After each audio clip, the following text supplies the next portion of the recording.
Mari bangkit, langkah pertama. Impian tinggi, semangat menyala. Next Gen tiba, waktunya bersinar. Masa depan kita makin bersinar. Ilmu dan usaha jadi senjata. Yakin diri terus Terima kasih kepada pengacara majlis pada pagi ini. So, Assalamualaikum warahmatullahi taala wabarakatuh. Yang berusaha Puan Hajah Zamra binti Rahman, pengarah Politeknik Sultan Mizan Zainal Abidin, ada ketua-ketua jabatan, ketua-ketua unit yang saya hormati, para panelis, pensyarah-pensyarah, pelajar-pelajar serta hadirin dan hadirat yang saya hormati sekalian. Selamat datang ke sesi forum kita pada hari ini dan saya Nur Saliza binti Osman dengan rasa hormat dan gembira bertindak sebagai moderator forum pada hari ini. Baik, untuk makluman ahli panel, sebenarnya hari ini baru hari kedua kita bermula sesi kuliah. Pelajar-pelajar ni sebenarnya dalam mood, orang kata mood cuti, tapi saya nampak macam bersemangat ni. Beri tepukan untuk diri sendiri, Alhamdulillah. Okay. Jadi kita ada pelajar-pelajar daripada pelbagai bidang. Kita ada kejuruteraan elektrik, and then we have pelajar-pelajar mechanical, kejuruteraan mechanical. Kita ada juga kejuruteraan awam dan juga pelajar-pelajar daripada Department of IT. Right. Baik, hari ini untuk makluman semua, tajuk forum yang telah dipilih untuk kita kupas ialah Challenges and Strategies for Students to Face the Future Career, atau saya boleh terjemahkan sebagai cabaran dan strategi pelajar dalam menghadapi kerjaya masa hadapan. Right, to help us reflect and navigate these varying positions, we are extremely fortunate to have these three outstanding professionals from different background, from academic, industry and international leadership, who are here to share their experience and perspective. Okay, saya akan gunakan dua bahasa lah. Makin santai-santai saja, Puan. Benarkan ya, Puan ya? Okay, Alhamdulillah. Telah diperkenalkan oleh MC sebentar tadi. Kita ada di sebelah kanan saya. Doktor dah 2 hari je, Doktor ya, di sini. Alhamdulillah. Okay. Associate Professor Dr. Ismail bin Abdul Rahman, kalau saya boleh address sebagai Dr. Ismail pada pagi ini.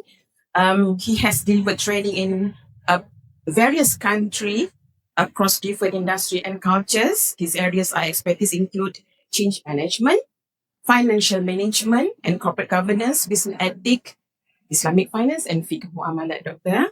Okay, selamat datang. Saya ucapkan sekali lagi. Kemudian kita ada juga panel kedua yang telah diperkenalkan.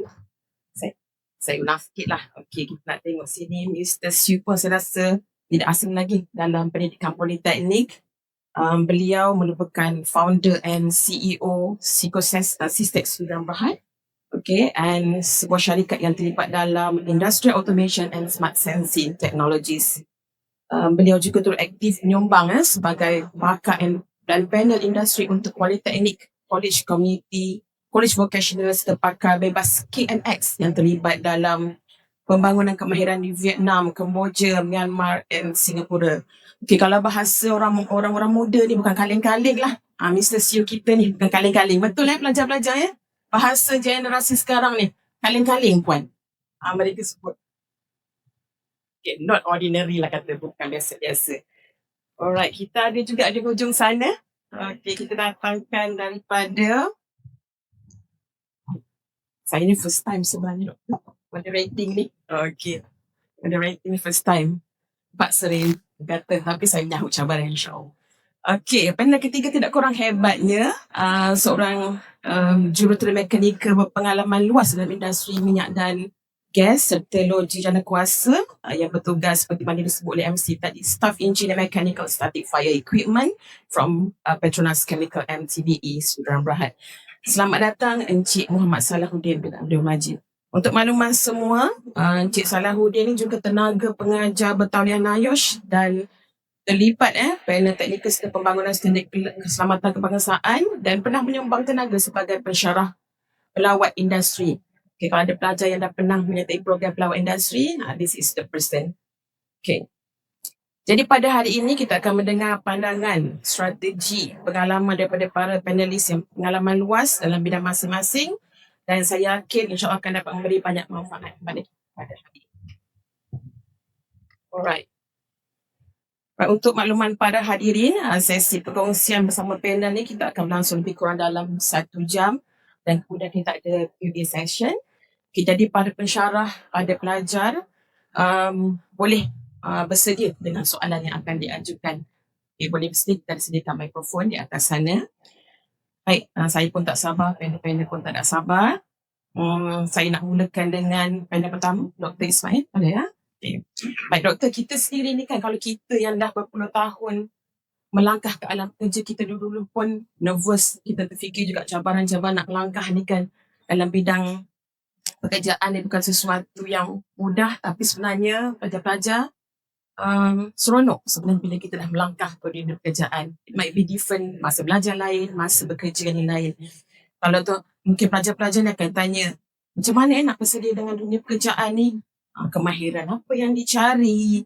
Am I good enough? This kind of question yang akan datanglah dalam fikiran pelajar-pelajar ni.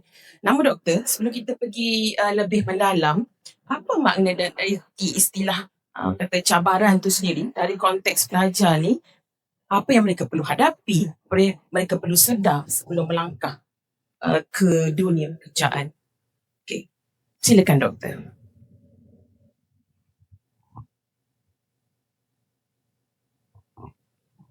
Assalamualaikum warahmatullahi ta'ala wabarakatuh.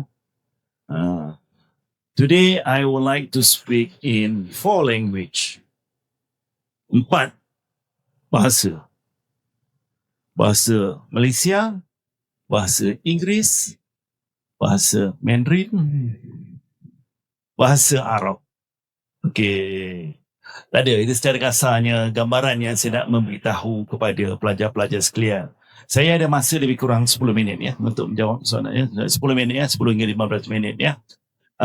Pelajar-pelajar sekalian, saya bercakap pada hari ini seolah-olah saya berada di tempat duduk saudara-saudari sekalian, pelajar-pelajar sekalian. Saya tak terfikir bahawa satu hari nanti saya akan menjadi Presiden Universiti. Maknanya naib Chancellor di sebuah universiti yang billion dollar company di Iraq. Kaiwan Group merupakan a billion dollar company yang terlibat daripada oil and gas, hospital, hotels, construction dan sebagainya. Saya tak terfikir bahawa saya akan sampai ke peringkat tersebut.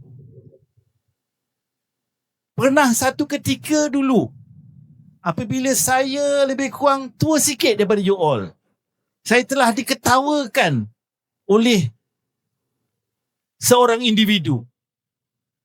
Beliau telah berkata di hadapan khalayak ramai, memalukan saya, bahawa muka macam ni ada hati nak jadi pensyarah. Akhirnya saya memegang jawatan naib Chancellor di sebuah universiti di Iraq. Sebuah negara yang mempunyai 50 universiti. Sebuah civilization yang hebat. Pada bulan 9 tahun lepas, saya antara 3 orang calon untuk menjadi naib Chancellor universiti yang teragung dari segi teknologi di Malaysia, UTM di Skudai. Sila berikan tepukan kepada diri sendiri. Pelajar-pelajar sekalian, kita mempunyai jati diri. Kita mempunyai kekuatan pada diri kita. Jangan rasa rendah diri. Apabila you all nanti akan mengalami dunia pekerjaan, banyak nanti perkara-perkara yang akan you lalui. Akan belajar daripada kesilapan sendiri. You kena belajar dari segi kepimpinan. Perkara-perkara ini kadang-kadang memerlukan seorang yang menjadi mentor kepada diri you. Pelajar-pelajar yang saya sayangi, saya rasa begitu terharu pada hari ini. Kerana you all adalah merupakan pemangkin negara. Universiti memandang you all sebagai seorang yang akan mengubah negara kepada negara yang maju. Kalau kita lihat di Eropah, kalau kita lihat di Amerika, 17 tahun saya berada di luar negara. Saya ingin membawa semua ilmu pengalaman dan saya hadapi ini kepada you all. Dalam bidang kekayaan dan kejayaan, the success formula, mereka mengatakan bahawa the more you divide, the more you will multiply. Pelajar-pelajar sekalian, saya rasa untuk peringkat permulaan, kita kena faham beberapa perkara. Yang pertama, humbleness. Ada satu ketika, ada seorang telah menginterview satu orang yang paling kaya di Malaysia. Dia paling kaya. Dan antara paling kaya di kawasan Asia. Dan dia seorang berbangsa Chinese. Dan orang interview dia. Macam, 我学中国话，我学中国话，美国，他们说我的发音，台湾说，相信台湾说，wah, you get faham eh?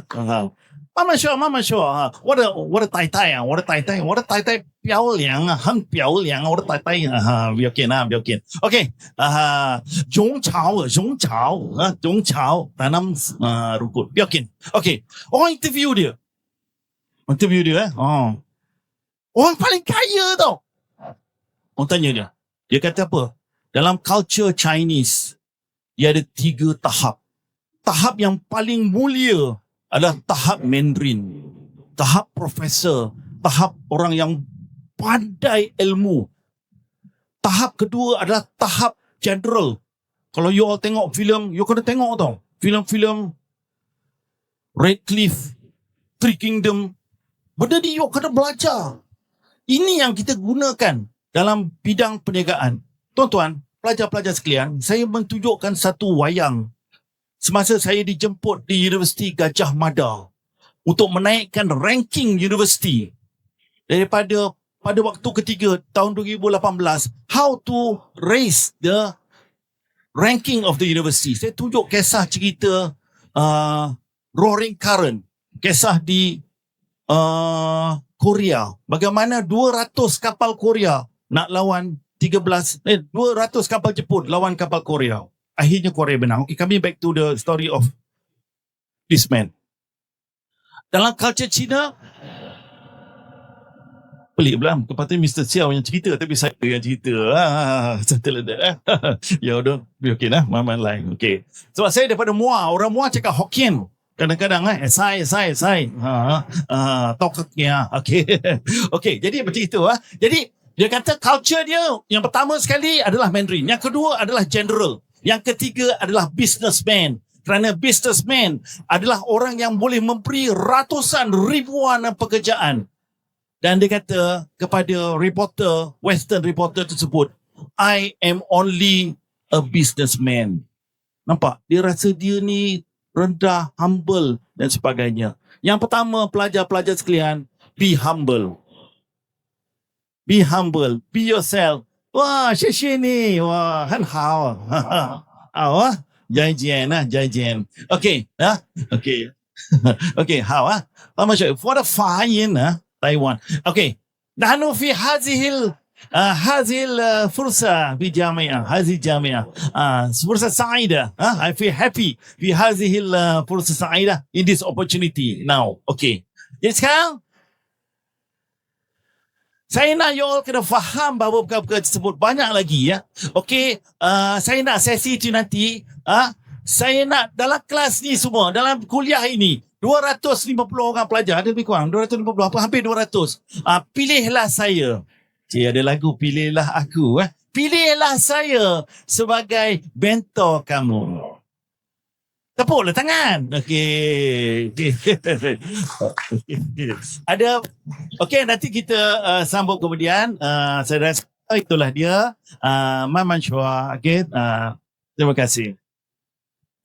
Terima kasih doktor. Saya sebelah doktor ni teruja betul ni. Tadi saya cakap nak guna 2 bahasa, doktor 4 bahasa tadi. Okey. Humbleness, mentor pada diri sendiri. Okey, itu cuma saya nak sebut ni bila kita dah melangkah ni pelajar-pelajar yang ke dunia pekerjaan dan dah tak ada cikgu dah. Okey, cikgu dah tak ada, pensyarah dah tak ada nak ingatkan kita. Semua kena berdiri, kena cepat berdikari, kena cepat adapt, kena pandai cari peluang. Saya nak ambil satu proverb bahasa Inggeris lah mengatakan where there is a will, there is a way.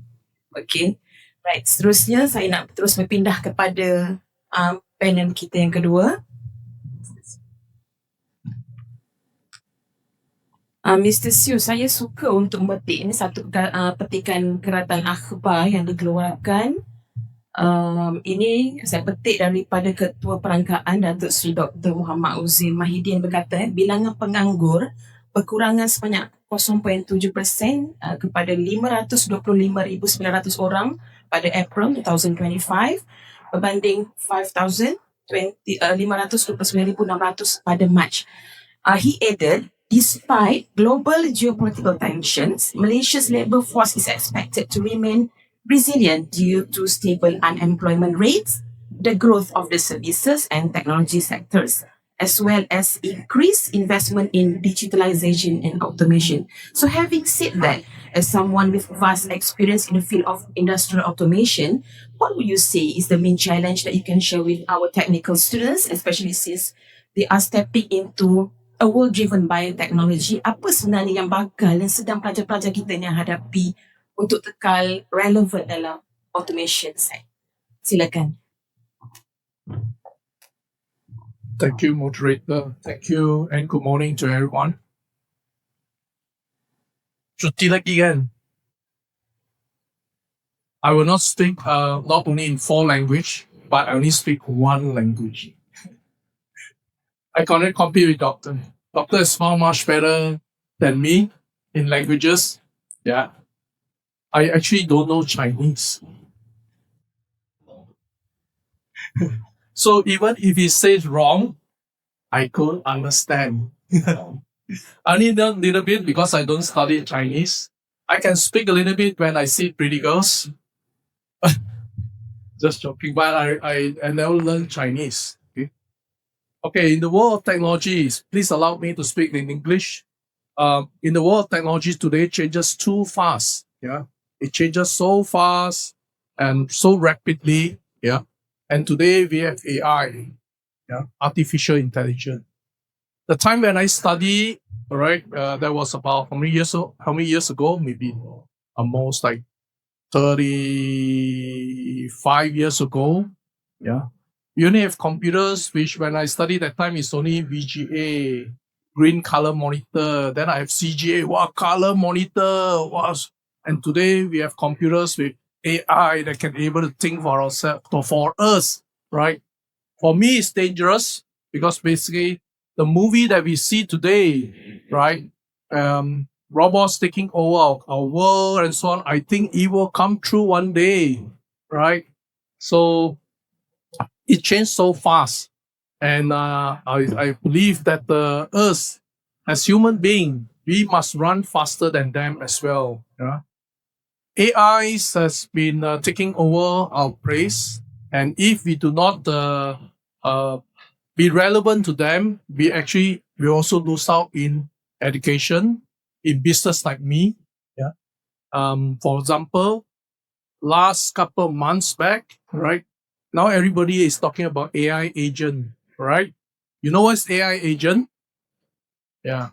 So now I can actually get an AI software, install my system, and I need only to pay 1,400 ringgit. Cheaper than I'm hiring a marketing person, correct?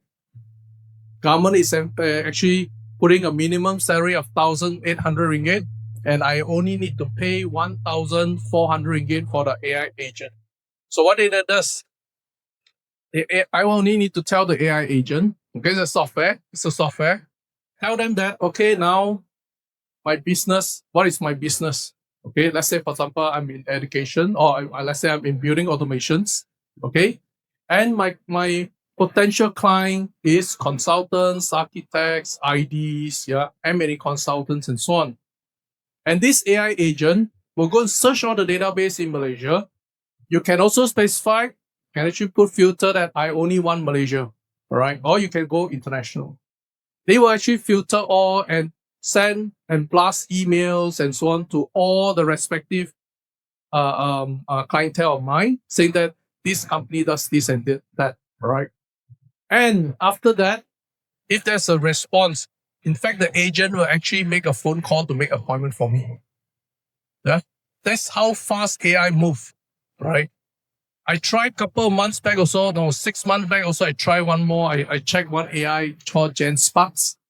If you want to travel to the world, let's say I want to go to Taiwan, for example, and I would like to see where to stay, what to do, and what to eat. They can even tell me where's the best food to eat, and they can actually make appointment and book the table for me. Yeah, this is how good AI is nowadays.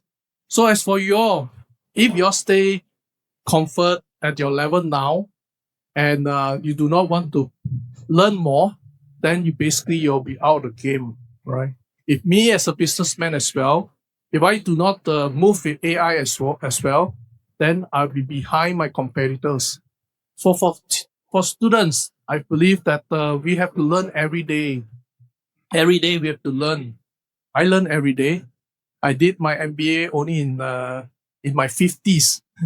Yeah, I only have a certificate like you all. Yeah, I only have a certificate. I only have a computer science.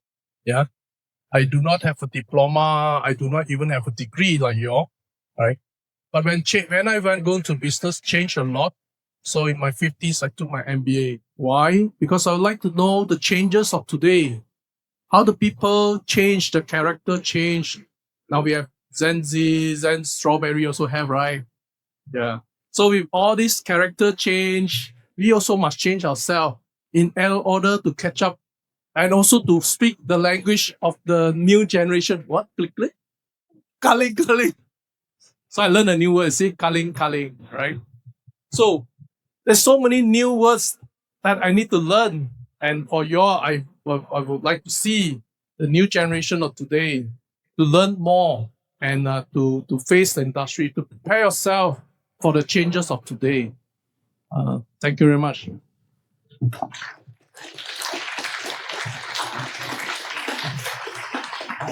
Alright, thank you Mrs. Yu. Udah faham? Jelas. Okay. Kami ni yang usia 40-an, 50-an ni pun dah bersedia untuk belajar bahasa you all. Okay. Jadi you all lah, apa lagi lah kan kena belajar lah teknologi ni. Orang kata in the field of industrial automation ni, you must be prepared to face rapid technological challenges. You need to have strong desire to learn and the courage to try, even when it's outside your comfort zone.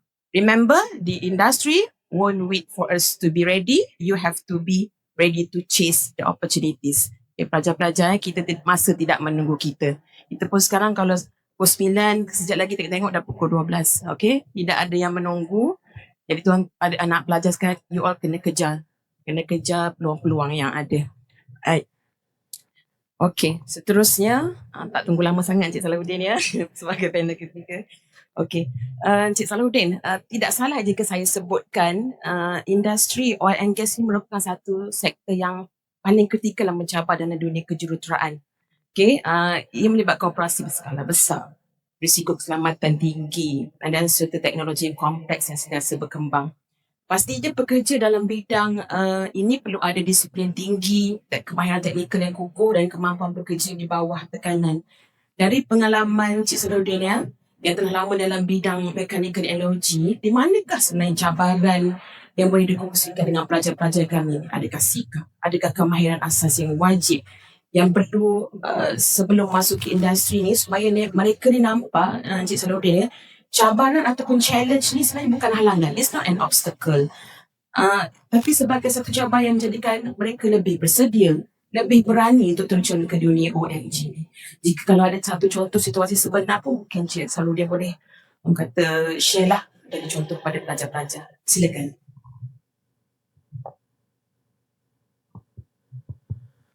Bismillahirrahmanirrahim. Assalamualaikum warahmatullahi wabarakatuh dan selamat pagi Terima kasih Moderator yang saya hormati pengarah Politeknik dan juga barisan kepimpinan Politeknik serta adik-adik yang saya kalau kita panggil anak kan, sebab anak saya pun umur 21 tahun yang saya kasihi dan semoga dirahmati lah. Okay. Saya sangat ekstrim bercakap bahasa Melayu. Sebabnya saya lepasan UKM, tesis pun kita bahasa Melayu. Kan? Kalau kita kata pressure case, kita panggil tolok bertekanan. Kan? So, semua orang nak kerja oil and gas. Betul lah? Semua orang nak kerja oil and gas. Semua sebabnya alasannya adalah gaji paling mahal adalah di oil and gas. Okay?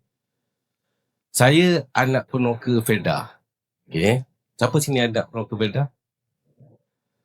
Tak ada yang nak mengaku. Saya bangga saya anak penoka kerana baru-baru ni kalau doktor dicalonkan jadi vice president, saya juga dicalonkan hampir-hampir lah kan jadi tokoh muda Felda kan. Tapi saya kalah kan. So sebab bukan orang politik kan. Okey. Saya belajar di UKM tahun 2000. Okey. Masa tu program 3 tahun express. 3 tahun habiskan degree, 1 sem 23, 21 credit hours. Okay. Saya nak cerita, saya sangat negatif punya orang. Saya sangat negatif, saya masuk sekolah, kena buang sekolah, masuk sekolah sama ni, keluar sekolah dia kena buang. Dan akhirnya masuk ke universiti. Akhirnya. Okay. Dan bila masuk ke universiti, saya pun tahu saya ni tidak pandai. Maka saya akan ada rasa yang dah jadi apa kan, kita pun tak tahu masa depan kan. Jadi memang sikap saya sangat negatif. Dan kalau siapa yang jumpa saya sekarang, dia kata saya dah taubat nasuha kan. Dia pun agak pelik kerana saya boleh pakai blazer kan. Kalau tak, saya memang pakai slow jean koyak, sini pakai cap kan. Mak betul saya pun menyesal jugalah waktu saya nak meminang kan. Dia pun tengok. Tapi sekarang dia bangga lah kan. Okey, bercerita tentang macam mana nak masuk ataupun sikap kita kalau ada. Okay? Saya ada satu student daripada US. Dan daripada US, ni betul-betul kan? Dia presiden pelajar US, pelajar Melayu Malaysia di US. Dan dia buat internship di tempat saya. Okay? Dan kebetulan dia tak ada kerja, saya pun tanya dia, you nak ikut tak saya punya projek? Supaya dia boleh tulis dalam dia punya CV tu, dia membantu saya lah. Dan saya masa tu saya adalah technical advisor, maka saya letak position dia adalah pembantu engineer. Saya letak position dalam Orchard. Ini Petronas saya nak cerita, Petronas punya Orchard. Untuk bantu dia. Okay? Cuma saya adalah Gen X yang memang ganas, yang memang kita disuruh panjat pokok, terjun sungai, itu kita punya culture. Kan? Disuruh baca buku, rebus buku, itu kita punya culture. Bukan generasi sekarang yang terus cek GPT. Okay? So saya hafal semua kod-kod, semua buku-buku kena hafal. Kan?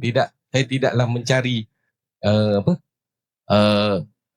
mencari reference daripada Google. Kan? Contoh kalau orang kata kita nak belajar thermodynamic, kalau you kata, saya celah sikit thermodynamic, kalau you kata nak cari T-saturated untuk pressure 9 bar, berapa? You akan terus search sekarang, betul tak? Sedangkan dia adalah punca kuasa 9, which is 3, punca kuasa 3, which is mungkin dalam 150. So jawapannya 150 degree C. Macam tu. You faham kan? Tanpa perlu Google. You masuk site, di oil gas, mana boleh buat tripod. You kena hafal semua. Okay? Macam mana cerita budak internship tadi, saya bagi satu tugasan, which is tugasan dia adalah suruh kontraktor check prosedur kontraktor dan jumpa satu engineer tu, and then you minta dia sign. And dia pun jumpa kontraktor, dia pergi marah kontraktor tu, saya nak prosedur hantar besok. Nak buat prosedur paling cepat seminggu, paling cepat. Itu paling bijak lah. Oleh kerana dia tidak tahu, tak ada perasaan kot budak intern tu kan. Kontraktor pun layan je lah sebab dia kira macam staff juga lah kan. Maka Turun tenter pun hantar.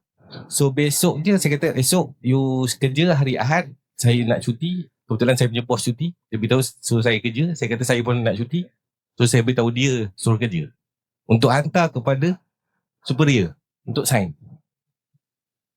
Esoknya saya dapat mesej daripada saya punya superior dia tu, mengatakan dia tak ada pun hantar untuk sign. Kita urgent punya projek urgent punya projek.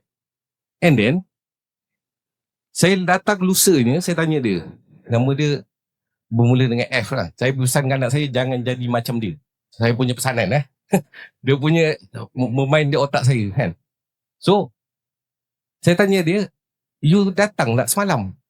Dia jawab macam ni, dalam OCHAT paling tinggi adalah Bos Hidayat, second man adalah Cik Salahuddin, third saya.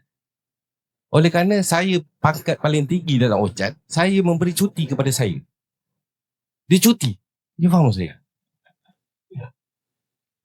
Apa saya nak jawab? Ini Jen tak tahu Jen apa sekarang kan? Jen strawberry kan? Okay. Jam saya terus. Saya pun kata, bijak betul dia punya berfikir di luar kotak kan? Dia punya. Okay. And then saya biarlah, kalau sekarang kan tak boleh marah. Tak boleh marah engineer kan. Dia marah, dia ada bully lah apa semua. Jadi saya pun tidak marah lah. Jadi apa saya buat adalah saya psycho saya.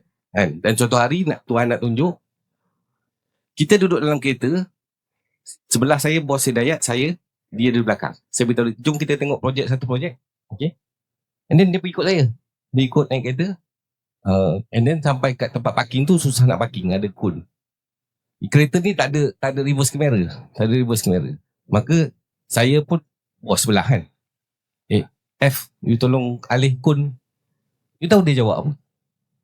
Saya yakin Bos Hidayat boleh reverse masuk.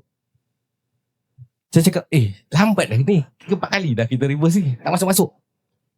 Dia ulang lagi sekali. Saya yakin Bos Hidayat boleh masuk. You tahu apa bos sebelah saya tak? Tak apa.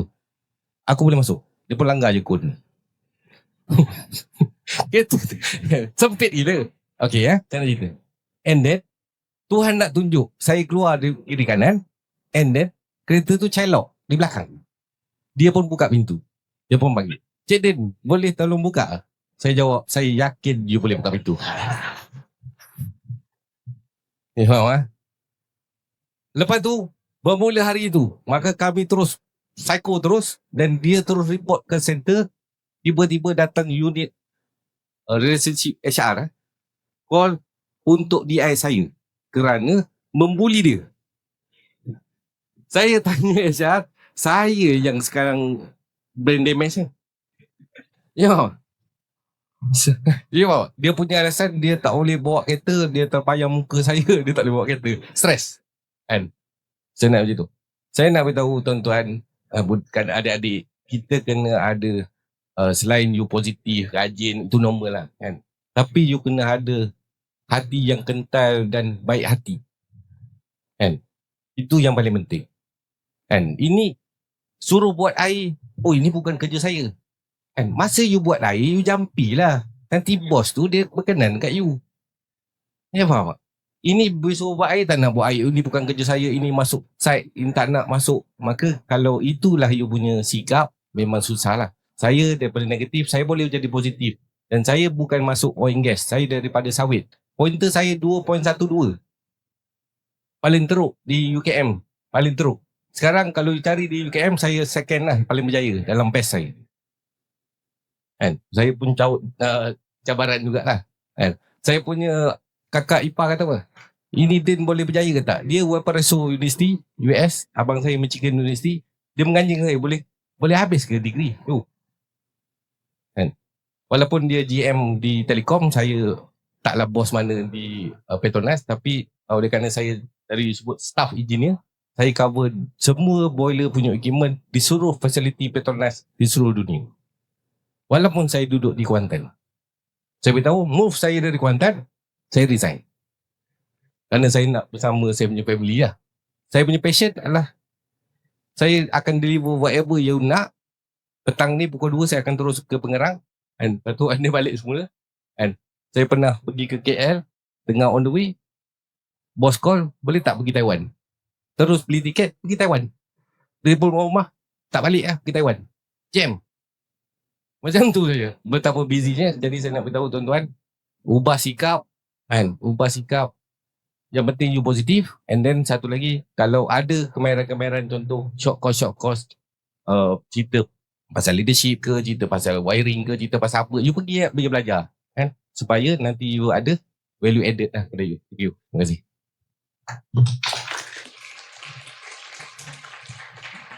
Baik. Terima kasih Cik Salahuddin. Pelajar nakal yang berjaya lah ni. Saya terfikir tadi kan, bila Cik Sudah kata pelajar nakal kena buang sekolah apa semua. Adakah ini hukum karma sebenarnya bila dapat jumpa pelajar yang... Okay. Jadi saya nak simpulkan sebenarnya dengan sikap positif semangat yang ingin belajar, yang secara berterusan, dan upaya menyesuaikan diri, pada pelajar bukan sahaja berpotensi untuk berjaya tapi juga untuk dapat menyelah dalam bidang industri ini. Okey, seterusnya saya nak kita nak straight forward terus, straight to the point doktor ya. Okey, kita nak balik pada doktor semula.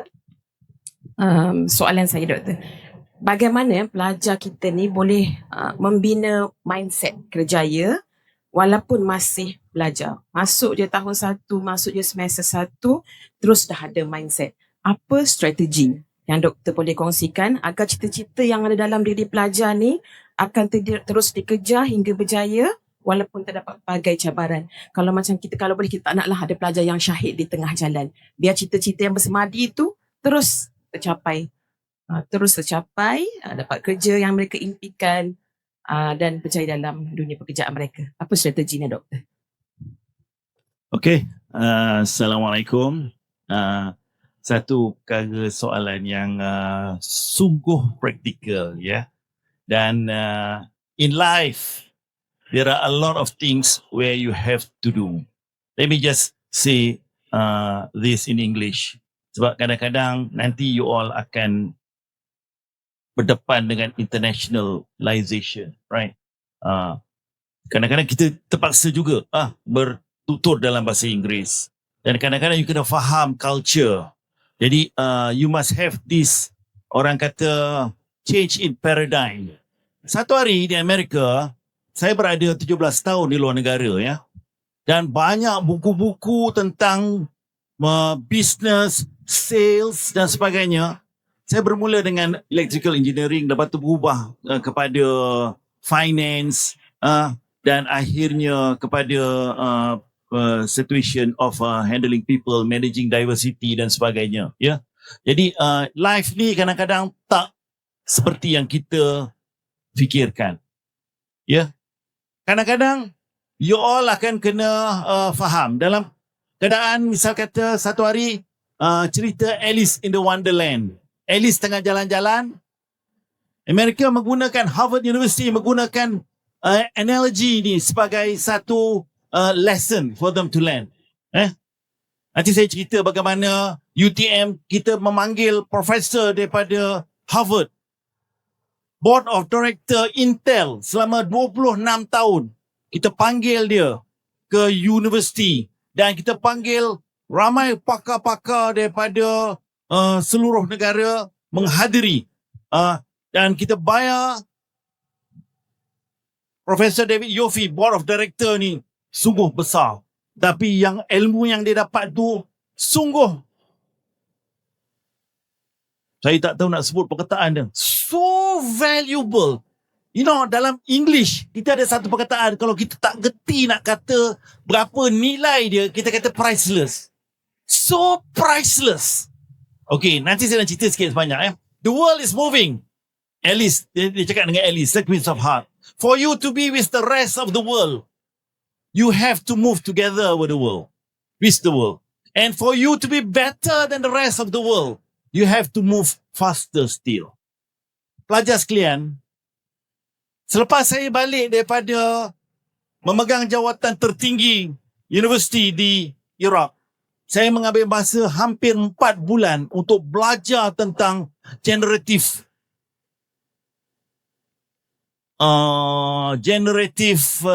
AI. Faham tak? Saya belajar tentang the whole digital marketing, daripada bermula dengan funnel kepada akhirnya kepada gateway payment gateway, dan daripada the whole aspect of e-marketing. Benda ni bagi saya satu benda yang crucial, yang so important. Jadi saya nak beritahu ya, sebelum you all saya keluar daripada dewan ini, saya akan bagi saya punya WhatsApp number. Dan daripada WhatsApp number tu, saya akan bagi saya punya Google Drive. Dan apa yang saya akan bagi dalam Google Drive ini adalah ratusan buku-buku yang telah saya baca dan saya telah kondenskan kepada pelajar-pelajar untuk you all baca. Tepuk letakkan. Inilah rahsia yang saya terpilih hampir orang Malaysia yang pertama. Hampir orang Malaysia yang pertama memegang jawatan Naib Chancellor di luar negara dan telah dicadangkan untuk mengambil selected sebagai Naib Chancellor di UTM. Yang senang ke? Bermula dengan ilmu. Dalam Quran surah Mujadalah Allah mengatakan bahawa siapa yang diberi ilmu akan diberikan peringkat, beberapa peringkat. Nahnu natakallam Arabiyyah. Ana masrur bil qaikum. Penting perkara tersebut. Jadi sebelum saya akhir ini, saya nak beritahu satu analogi. Saya akan membuat sebuah buku, dan buku itu adalah Coffee Sir. Saya akan berikan kepada pelajar-pelajar tu semua rahsia-rahsia cerita dalam buku tersebut, dan banyak lagi buku-buku lain yang saya akan masuk dalam Google Drive. Saya akan berikan kepada semua you all secara percuma. Tapi ingat, nilai dia adalah priceless. Priceless. Dalam buku tu dia berceritakan bahawa kita ni kena jadi macam kopi. Kita kena jangan jadi macam telur. Telur tu lembut, tapi environment menyebabkan you jadi keras bila dia rebus. You jangan jadi macam carrot. Carrot tu dah keras, tapi bila dia rebus, carrot tu akan menjadi apa dia? Lembut. You kena jadi kopi. You rebus kopi. Satu dewan ni bau kopi. Aroma dia. Dan kopi tidak akan berubah apabila you minta teh ais, kopi ais. Nama kopi akan ada. You minta kopi susu, nama kopi akan ada. You minta apa lagi? Nama kopi akan ada. You be yourself. Ada ingat?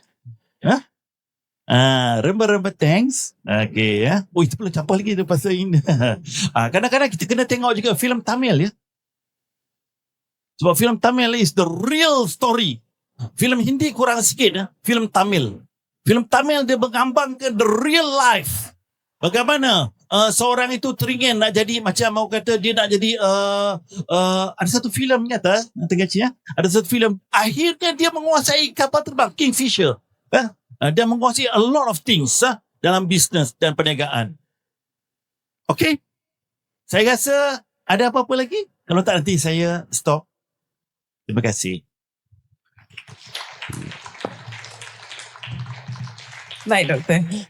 Okay, bila kita sebut pasal mindset yang saya pun ada nak petik lah daripada surah Al-Insyirah ayat 6 Sesungguhnya bersama firman Allah Ta'ala bermaksud, sesungguhnya bersama kesulitan itu ada kemudahannya. Okey, kita sebagai orang Islam, kita kena percaya apa yang tertulis dalam Al-Quran itu sebenarnya telah menjadi pedoman pada kita. Dan juga daripada surah Ar-Ra'd ayat 11, sesungguhnya Allah tidak akan mengubah nasib sesuatu kaum sehingga mereka mengubah apa yang ada pada diri mereka. Nak berubah jadi telur ke, nak berubah jadi carrot ke, nak berubah jadi kopi, semua tu atas diri masing-masing sebenarnya anak-anak pelajar ya. Baik, saya nak terus berpindah kepada Mr. Siu. Terus straight for to the point, Mr. Siu. Baik, sebagai seorang majikan as an employer dan juga panel penasihat industri politeknik, pada pandangan Mr. Siu, apa nilai tambah or added value dalam pelajar politeknik atau graduan TVET yang mungkin tidak ada pada graduan universiti? Okay, saya lontarkan soalan ni Mr. Siu supaya anak-anak pelajar kita ni dah boleh mula susun strategi awal. Okay, bagi memastikan mereka graduan TVET ni juga adalah yang terbaik yang terbaik lah kita kata. Tidak ada bezanya dengan graduan university. Okay, silakan Mrs. Yu. Thank you. Difference between TVET and UST, I cannot tell because I never even been to a UST. Yeah. Okay. I believe that TVET, for me, TVET is still, as industry, I will basically hire students from anywhere. But important is that I don't see their result. I basically see their characteristic, their hands-on skills, what skills they do have. Because basically, I believe that the training can be trained, yeah, but the character of the individual cannot build over time, right? Like the master boiler here says, the intent of the younger generation today is so much difference, yeah, and they always think that this is not my job, right? I don't do more, right? So these are things that the industry have difficulty of today. Last week only, I have this difficulty for a person who worked for me for about 2 years and he can't deliver the project in time, which he promised me. First is on Monday, right? It start on Wednesday. He promised me to deliver on Monday. It did not materialize. On Monday, he gave me another excuse. I will confirm to deliver on Thursday. And again, didn't materialize. Yeah. So in projects, things that I think the USTs and TVETs, we must also have added value ourselves, added short courses, like just now you all say about short courses. TVETs and USTs, a lot of things that you can have almost the same, but you yourself have to add in more value. Take up short courses, yeah, like project managements, yeah. I from the industry, I don't care whether you're UST or from TVET. As I said, I will hire both, right? But if you have extra skill, that's where I will judge you all, right?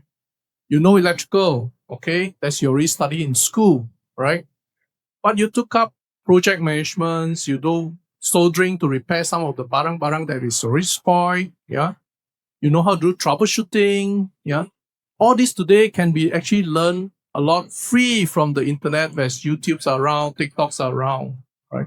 For us, I said that the master boiler here says that, okay, last time we don't have, we have to hafal, right? Now everything is on our fingertip. Why don't we learn from the internet? Yeah. Of course, we cannot trust 100% on the internet. We have to do research. Yeah. And today, the people today are so smart. Last time when a baby born, right, they have their eyes closed. Correct? Yeah. You have to hold their neck so that they will not, right? Yeah. But today when the children are born, their eyes open wide. Yeah. They can see you clearly. They understand what you're thinking, what you're saying, right? So the children today are so intelligent, but we are not utilizing our brain. That is the biggest problem. You're so comfort in our chair. You're so comfort in our home. Yeah. We take out our computers, our notebook, our phones. We only play games. But when we play games, we use our brain. We know how to cheat. We know how to buy weapons. Yeah. To go to different level. But here, when we come to our life, our working life, we don't do that. Why? There is so many things inside there we can actually excel ourselves. Put more weapons to our daily life. As I said, I come from a background, I know only IT. But today I'm a world skill judge, right? International. And I need to create test project for electrical. I don't know electrical, but I learned electrical myself. I learned welding. I learned soldering, troubleshooting, computers programming, KNX. And now I'm learning robotics. Yeah. I'm learning cobot because the world is changing and I see that there's a potential in cobot. Cobot means collaborative robots where they actually works with human being. Okay. Surgeon, when they want to operate, no longer nurses only, but also with robots, they pass them tools that they need to operate. You can see in the TVs or maybe some hotels, the robots is actually frying the egg. Yeah, those are cobot. Cobot will be taking over our country, our daily life as well. So I go and learn cobot. I believe cobot will be one day become another tools for us to work together, not to replace us, but to work along with us. So what it does is that I upgrade myself. I get my people to learn cobot so they can be able to train more people. And today, Malaysia, we are representing Malaysia in WorldSkill Manila, the first cobot international competition in August. And Malaysia will also recognize this cobot as another WorldSkill Malaysia. Okay, so this is something that I would like our people to continue to see outside. No need to compare what you have, but continue to see outside. Continue to learn more and more to equip ourselves with all this knowledge that you can have. And I'm very, very sure you can move forward. Thank you.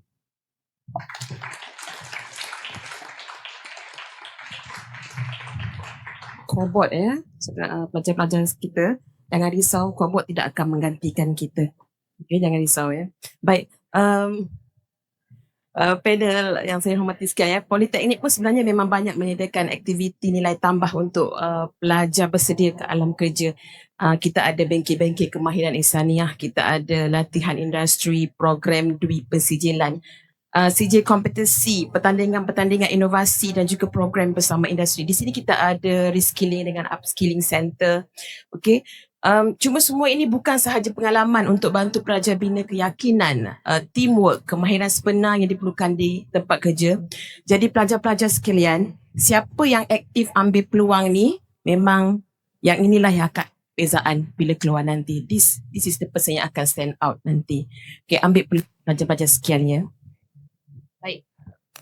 Okay, seterusnya kita nak kembali semula kepada Cik Salahuddin. Cik Salahuddin, tadi kita telah bercakap pasal dalam oil and gas. Sekarang ni saya nak tanya pandangan, pendapat tuan lah, walaupun tuan telah bercerita mengenai pelajar sebentar tadi. Sebenarnya kan para pelajar ni mereka boleh menggunakan internship ataupun latihan industri untuk membina network atau membuka peluang kerjaya. Di Politeknik ni kalau kami ni sebenarnya kalau memang amat teruja lah kalau jika pelajar-pelajar ni bila mereka tamat latihan industri terus diserap ke syarikat berkenaan. Ini yang kata jelas membuktikan produk-produk yang di hadapan kami ini produk yang berkualiti. Jadi Encik Salahuddin, bagaimana strategi di tempat latihan industri ni bakal membawa pelajar-pelajar ni melangkah ke dunia pekerjaan dengan lebih yakin? Okay, terima kasih. Saya nama Malik. Okay. Pertama, semua orang nak pergi buat internship dekat sebelah rumah dia. Sebab allowance tak cukup. Kan? Jadi boleh balik rumah makan nasi mak masak. Okay.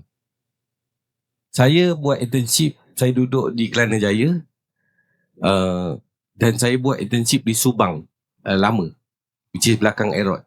Itu company membuat lori, nama dia Skomi. Kalau you perasan ada lori belakang tulis apa, dia punya trailer belakang tu dibuat oleh company lain. Depan tu Scania kan, Mercedes. Belakang tu ada tulis King apa semua tu. Yang tu adalah company saya buat lah. Allowance saya dapat RM100. Naik sewa rumah RM100 sebulan. Naik motor RM5 sehari. Minyak motor. Memang tak cukup. Okay. Tapi macam mana saya nak tunjuk untuk, saya nak cerita pasal internship ni, saya nak cerita kan. Sebab saya dapat offer di company tu dan saya tolak dengan gaya yang bongkak kan. Macam tu kan. Maksudnya apa saya buat, saya datang kerja hari sampai saya punya bos cakap, kesian juga you ni dengan saya tak makan tengah hari sebabnya saya tak ada duit kan. Jadi apa saya buat, saya akan duduk relax di surau kan, walaupun tak alim mana pun kan, sebab surau je boleh tidur kan. Jadi saya minum air water cooler tu, saya tidur di surau lah kan. Jadi saya punya bos cakap, tak apalah, you tak payah datang buat internship, you hanya datang seminggu sekali sahaja dan setiap kali you datang dia bagi RM5. Lain saya kena buat ke rumah, saya kena kira center of gravity kan, dia punya macam mana nak buat lori tu lah. Dan saya boleh buat lori semua bagai. Dan akhirnya apa saya buat adalah saya akan pergi ke semua department kan. Semua department saya akan, kan saya tak ada duit. Jadi saya ada masa lapang banyak lah. Bukan dulu mana ada telefon kan. Pakai Nokia 3310 kan.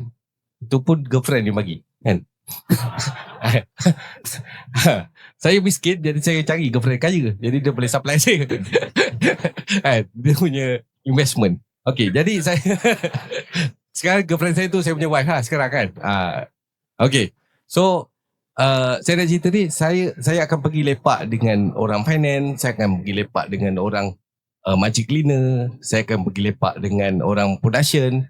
So apa saya buat, saya akan borak apa yang dia buat, macam mana dia buat kan. So dia orang cerita lah, sini ni masalah ni macam ni, buat kerja ni. Okay.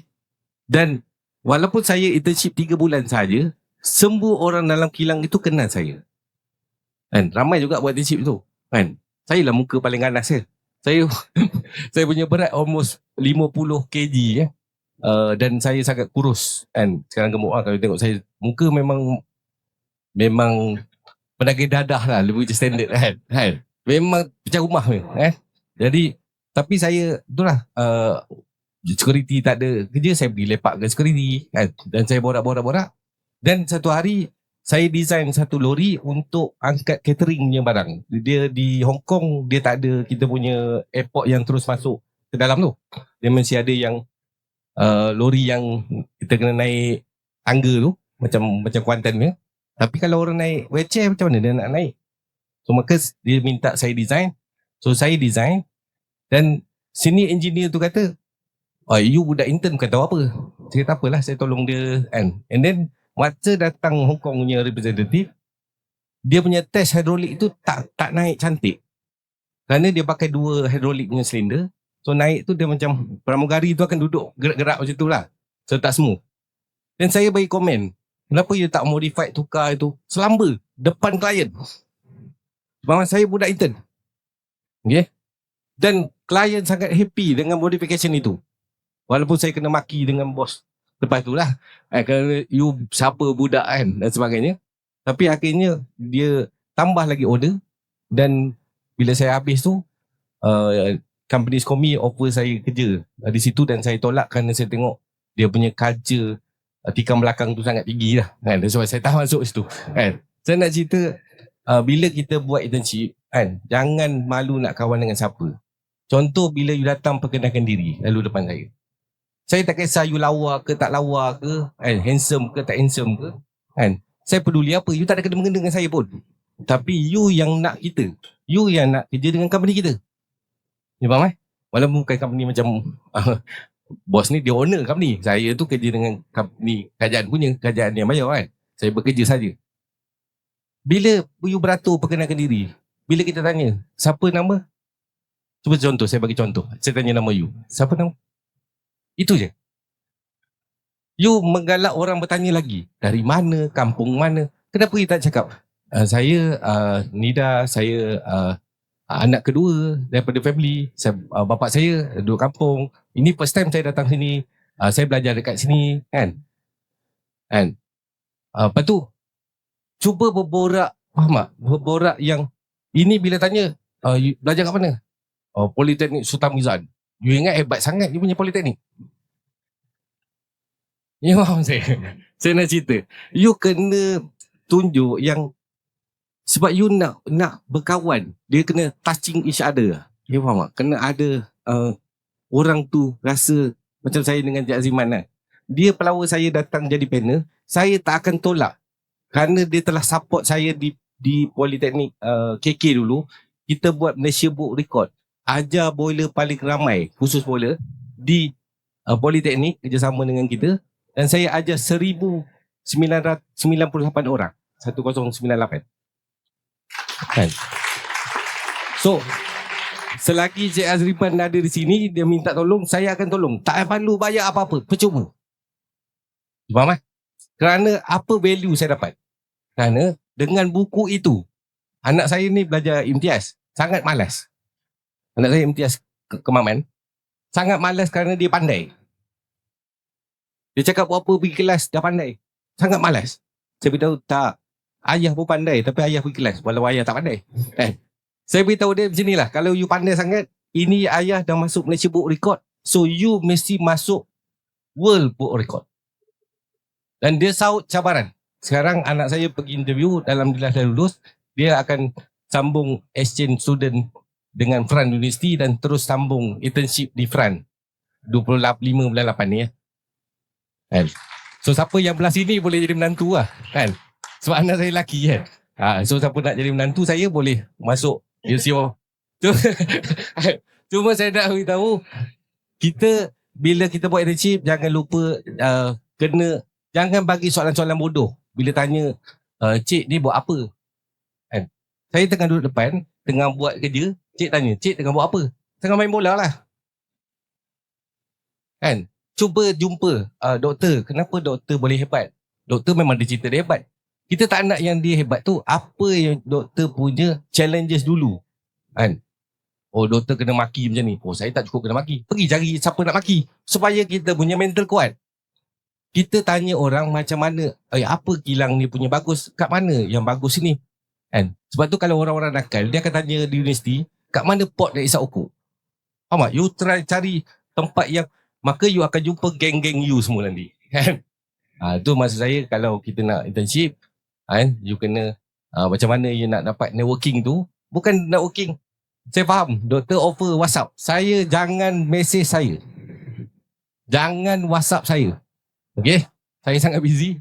You boleh follow saya di Facebook Dukun Boiler, you boleh follow di Telegram saya Dukun Boiler saja. You boleh upload beribu buku dalam tu percuma saja, related to the engineering.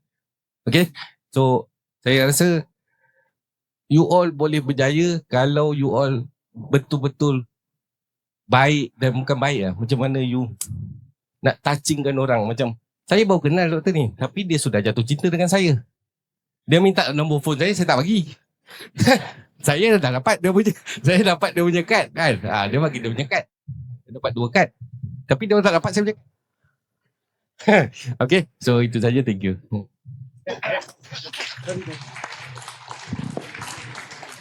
Oh, Cik Sahlaudin jual mahal Jual mahal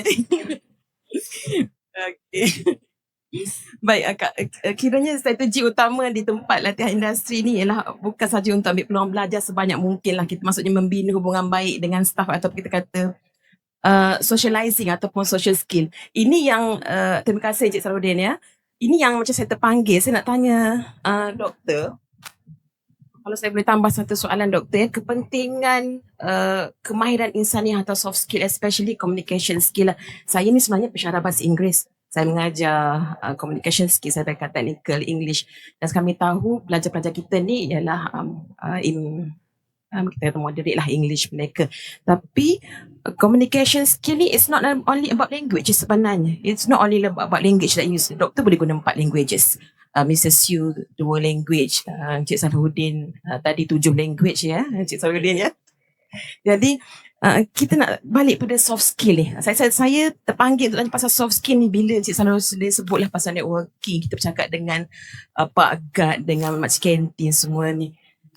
Kemana sebenarnya pelajar-pelajar bawa soft skill ni bila mereka melangkah ke dunia pekerjaan? Kita tanya doktor dulu. Okay, Assalamualaikum warahmatullahi taala wabarakatuh. Apabila kita bercerita tentang satu benda yang very important ya,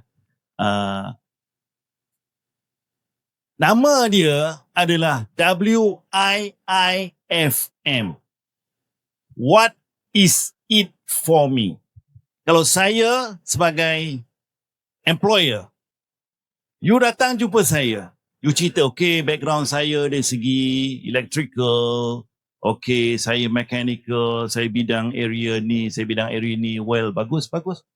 Tapi pada fikiran belakang saya, ada juga orang daripada tempat lain, politeknik lain, universiti lain. What is it for me? WIIFM. I am the employer. Apa value yang you boleh bawa pada diri saya? What is it for me? WIIFM. Pelajar sekalian, saya nak cakap, Kalau you datang, okay, I have this area, saya belajar dan sebagainya. Saya sebagai presiden, saya sebagai macam ini, pun sebagainya, saya boleh balik. Saya spend all my time. Saya cakap dengan wife saya, Dr. Adila. Okay, doktor, wife, saya tak bagi wife saya doktor. Yang, yang, kan, tak mana dia bagi doktor saya, wife doktor semua, macam itu, okay, kan. Jadi, okay, for the next 4 months ni, I will spend my time because I really spend my time nak faham the whole spectrum, the whole ecosystem of digital marketing. Bermula daripada dia punya sales funnel, hinggalah kepada dia punya website design, hinggalah kepada payment gateway, hinggalah kepada promotion. The whole thing, di mana saya duduk rumah, saya boleh pentik sejari bagaimana saya nak jual penyapu daripada China ke warehouse di San Diego, dan daripada San Diego terus kepada California. These are the area yang saya kena lihat. Dan saya lihat juga di mana, tuan-tuan, saya cakap jelas dan terang ya. Dalam public bank, public mutual, dia ada 30,000 konsultan. Saya main-main aja. Saya rank nombor 5 dari segi recruitment. Top 5 in the country. Faham tak? Daripada recruitment saja, daripada tahun 2008 je sampai sekarang, beribu-ribu sampai saya mampu beli tanah. Mampu beli tanah tau. Maknanya, if you know the knowledge, you become the price item of any company. Pelajar. Awak sebagai anak saya, awak sebagai adik saya, you tahu tak, bila saya pergi ke Kuantan, public bank, public mutual Kuantan, ayo, doktor ada sini 10 kita punya top leaders nak dengar you cakap pakai Webex. Faham tak? You become a price item for even public bank. Sebab itulah saya cakap dengan you all. Certain things you memang rasa, okay lah, biar okay lah, memang lah ya, sub-sub-sui. But certain things, it is your strength. Apa kelebihan you yang you nak bawa pada saya? Apa soft skill you? Saya belajar BBC Scotland. Bagaimana nak bercakap, tu tak? Saya belajar di BBC Scotland. Chris Christensen yang ajar saya. Teknik dia, you kena letak buku atas ni, kena cakap, kontrol sampai ke sana, kontrol diagonal. Bagaimana prop dan sebagainya, all these things are perkara yang you kena belajar. Take time, learn. Macam CEO, owner of a company boleh cakap, ingat senang ke dia nak cakap macam itu dengan you all? Apa yang dia cakap tu valuable, priceless. YouTube is your university sekarang ni. Okay, nanti yang number 4 yang saya bagi WhatsApp tu sebenarnya adalah WhatsApp business. Bukan WhatsApp personal. WhatsApp personal sayang tu je yang tahu. Kan? Okay, jadi apa? Nanti saya akan bagi you all lah. Saya punya email, you kena beritahu saya nanti towards later. Dan sebagainya, itu nanti masuk dia punya apa namakan so-called Google Drive dan sebagainya.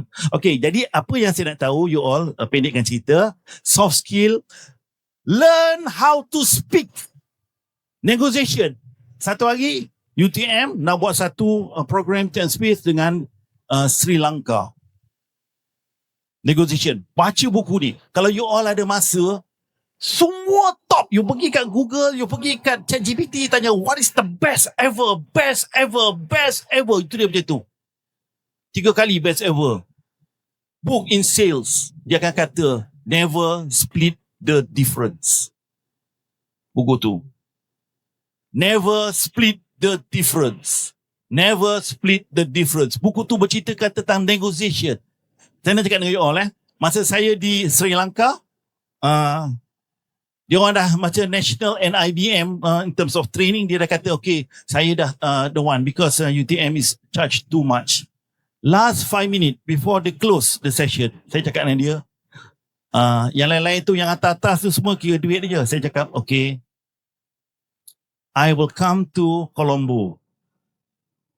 I will give all the valuable sessions what I learned to all the staff, all your companies yang need this program for free.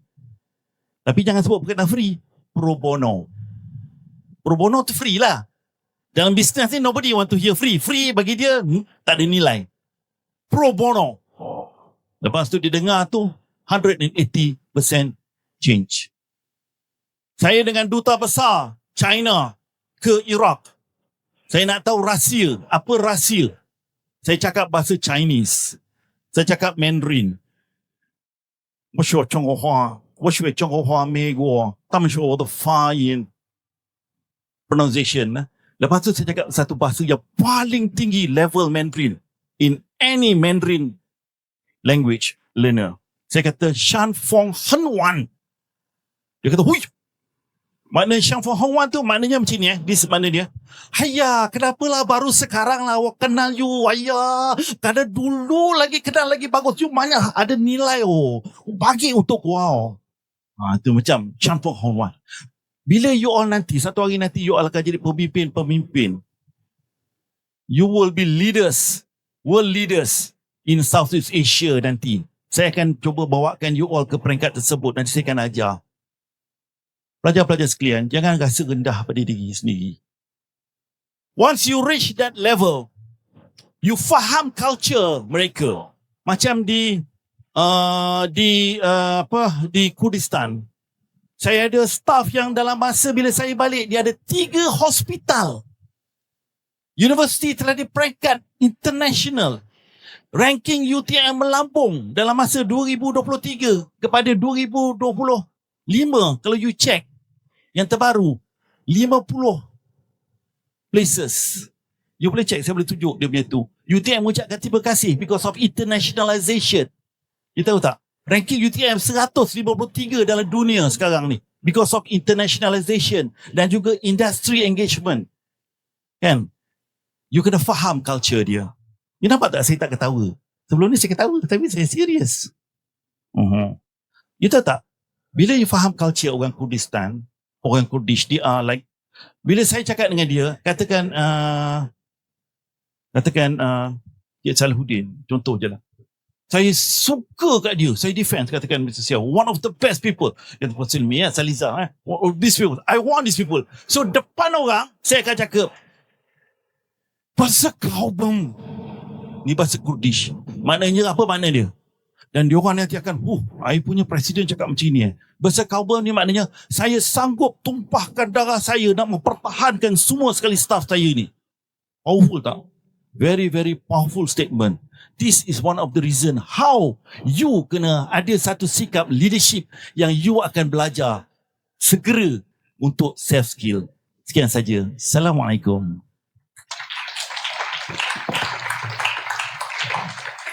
Baik.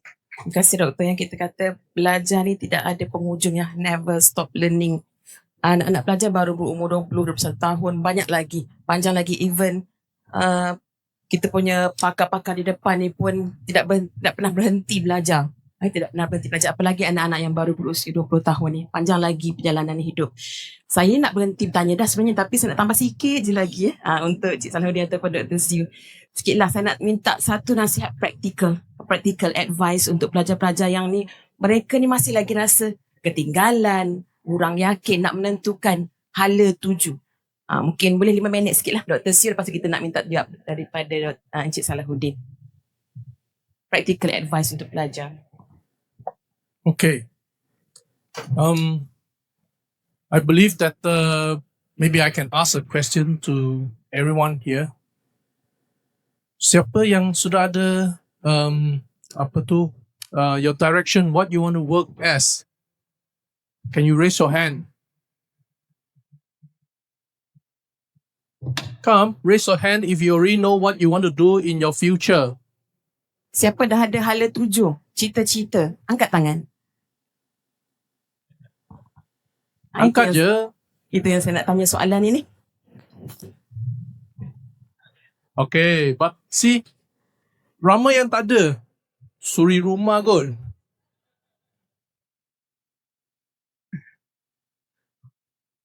You don't have to be shy. When I ask a question, you can always raise. Sometimes follow your passion. With passion, you can do the best. Okay? Just like me, I like English. I can score in my English lesson. all the time A plus, no problem.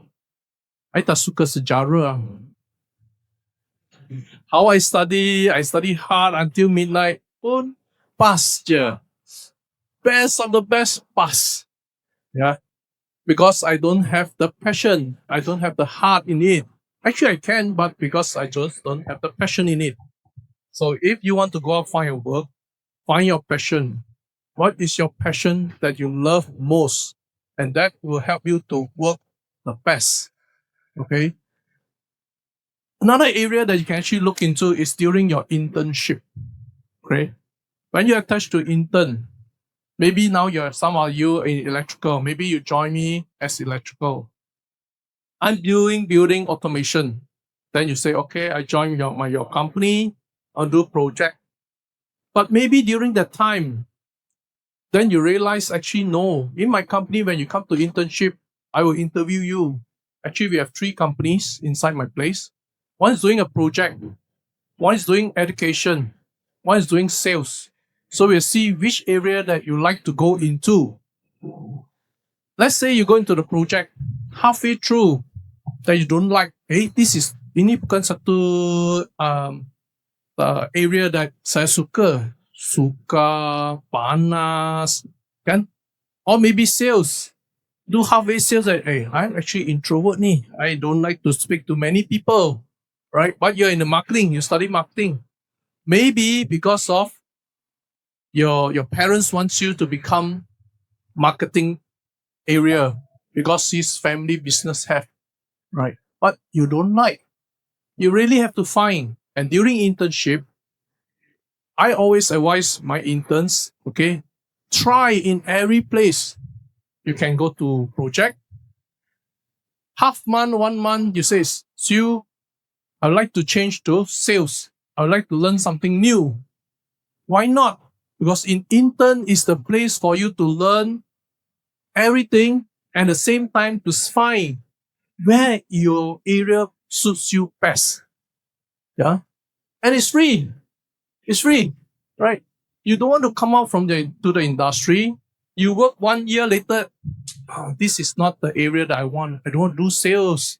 You wasted 1 whole year of your life, right? But in intern, maybe 3 months, 6 months, you can always ask the boss, can I follow this senior of mine? I like to do sales.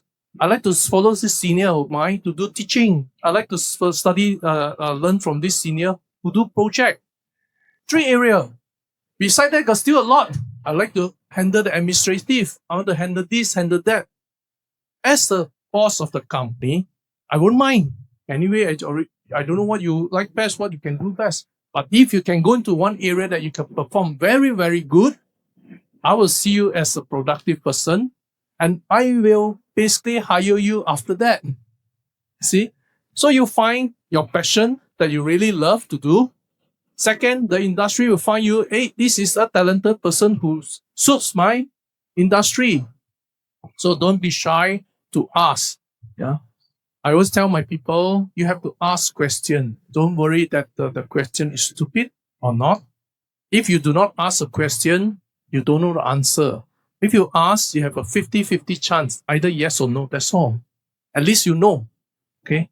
So I hope that in future, in your internship, ask questions, be humble, and learn as much as you can so that when you go to the real industry next time, and you can actually find your passion, and you can actually, everyone here, I'm very, very sure you can always do the best.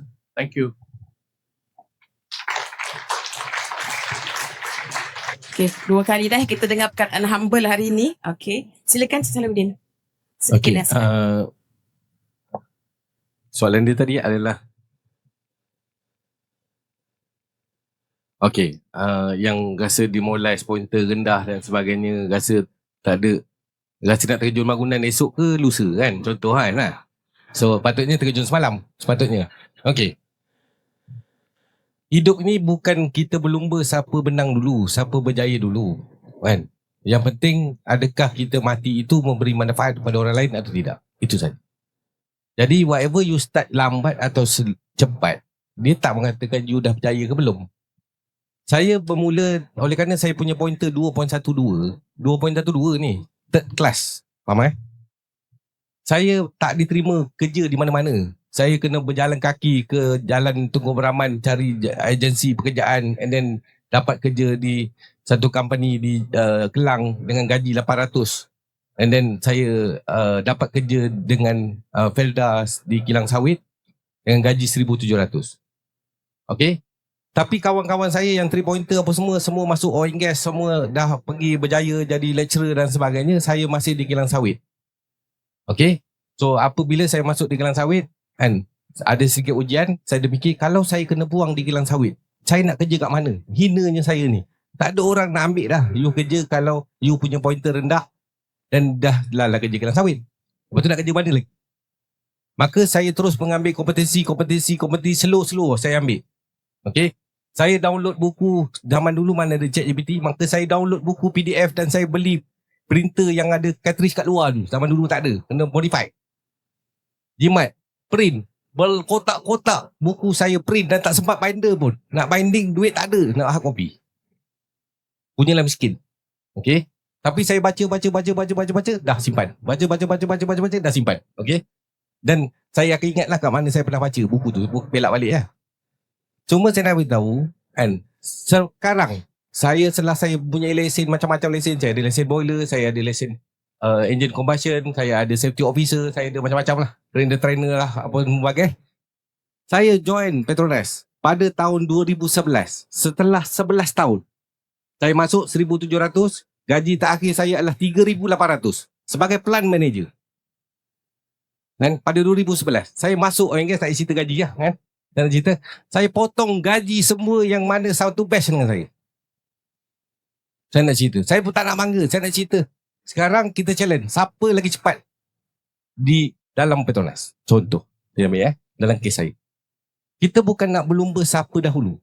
So, apa yang you gerak sekarang, jangan risau. Mungkin kita lambat. Ada orang lambat berjalan. Tapi dia terus berlari. Ada orang tak jalan terus, mati. Kan? Nasib. So jangan kita fikir aku dah lemah, aku ni. Jangan risau. Yang ke depan itu kalau you berusaha bagus-bagus, you akan berjaya. So macam panel kita pesan tadi, jangan takut. Aku ni bodoh, aku anak orang miskin, dia anak orang kaya, dia pandai, dia punya facility. Bila you keep memberi alasan, maka dia akan tinggal alasan. Okay. So sekarang bila saya masuk ke dalam oil and gas, apa saya punya vision sekarang? Menyawitkan oil and gas. Kerana di sawit terlalu MacGyver. Saya masuk jaga macam-macam. Belajar. Dari segi welding sendiri, nak buat ini, buat management, buat budget, buat apa semua. Bila saya masuk oil and gas, dia specialization. You faham Kalau rotating tu. You tanya benda lain, kursi tak tahu. Kalau you turbine tu lah. Kalau you boiler tu. Tapi apabila saya masuk ke dalam oil and gas, saya pernah buat management, saya pernah jadi manager, saya pernah jadi buat bajet. Maka saya buat satu akademi. Saya buat akademi di plan saya. Saya panggil dia akademi TSD Academy, Technical Service Department Academy. Konsep saya adalah ambil seperti orang-orang ni, setiap minggu kena mengajar teknikal dan percuma live di seluruh Petronas. Siapa nak dengar lah, tak nak dengar sudah. Tapi setiap Jumaat, you boleh klik dan dengar apa sharing daripada mana-mana engineer. Walaupun Petronas ada UTP, Petronas ada e-step, tapi kita buat sendiri yang kita rasa bagus kan. Walaupun orang tak appreciate pun, yang penting you dah sebarkan knowledge. Jadi jangan risau, whatever you sekarang macam mana, pointer bagus ke pointer tak bagus kan. Saya 2.12 sekarang sudah jadi spesialis nombor 1 lah kan. Nombor 1 saya pun nombor 1 lah. Saya boiler nombor 1 kat Malaysia lah kan. Dan saya nak cerita, bukan senang untuk sampai ke tahap ini kalau you tak ada jati diri. Kerana orang akan bercerita you, dia akan condemn you, dia akan whistleblower you, dia akan sabotage you, hantar ilmu hitam dan sebagainya. Tapi jangan mundur. Kan? Pantang mundur kecuali bini call. Thank you.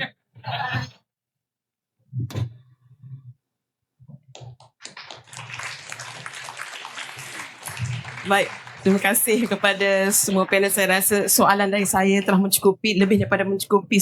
Soalan saya mencukupi, tapi yang diberi itu lebih daripada mencukupi, daripada pengalaman-pengalaman seronok kita dengar pada hari ini. Baik, saya rasa urusnya kita telah bersedia untuk sesi soal jawab. Saya buka soalan, saya invite questions daripada pelajar-pelajar ataupun daripada pensyarah-pensyarah. Mungkin puan pengarah juga kalau ada soalan, saya bolehlah untuk diajukan kepada panel. Jangan malu-malu, tadi you all malu nak angkat tangan kan? Okay, mari kita ambil peluang ni pelajar-pelajar. Kita ada sesi yang sangat bermanfaat pada hari ini. Okay, silakan. Pelajar lelaki ataupun pelajar perempuan.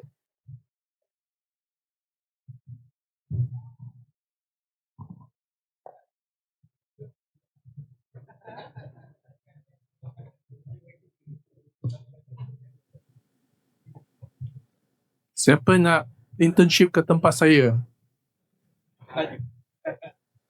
This year I have 20 interns from UTHM, from KV, Poly PD, from few TVET punya sekolah.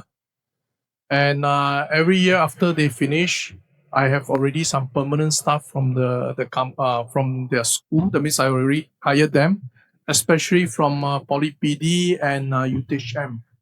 Yeah, because those are 6 months and 1 year, so I can see the character, I can train them. Okay? So this is something I can offer to you all. Please ask question. Silakan, tadi saya nampak ada pelajar perempuan yang angkat tangan.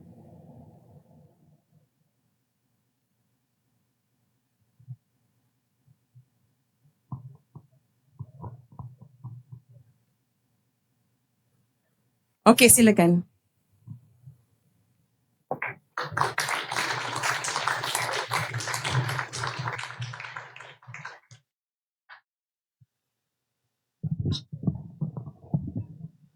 Yes.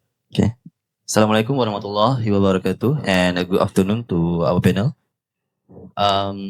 Number. Terus so my question is, how do we stand still on our identity?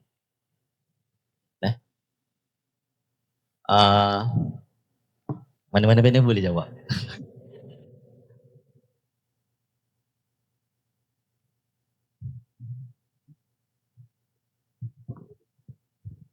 Kita soal, okey, doktor, silakan.